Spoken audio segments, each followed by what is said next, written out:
Many years ago, our families were getting together in Colorado for our first ski vacation.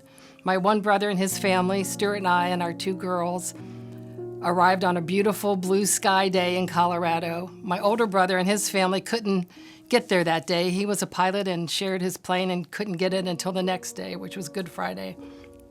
And the day that they flew up, a horrible snowstorm came unexpectedly into the Rocky Mountains, as it does.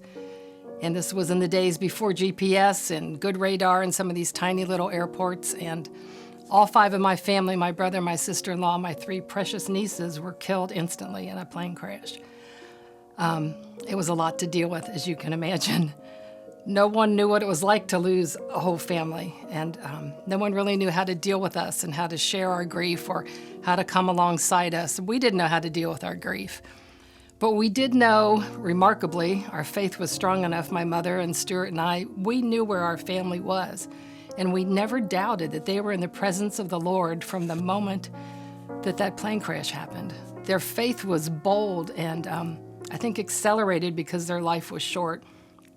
My sister-in-law, Debbie, had put a bumper sticker on her car the day before the accidents. It said, "Jesus, don't leave Earth without him." My little niece had left her baby doll on the steps with a little button that said, "Have a nice forever." My brother had left his plaque in his office that said, "God works all things together for good to those who love the Lord." And you can imagine I wanted to take that plaque and throw it out the window. I had such anger and misunderstanding of that verse.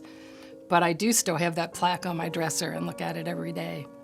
When you go through this kind of tragedy and you have a faith, you do find when you look back on that faith journey that God has taken you on that you have no idea where you're going to go after something like this. But God takes you to incredible places and he gives you a firm foundation that I have seen grow and grow and grow, because I've had many other challenges in life, and yet I think because of that huge challenge, I have been able to plant my feet more firmly in God's Word.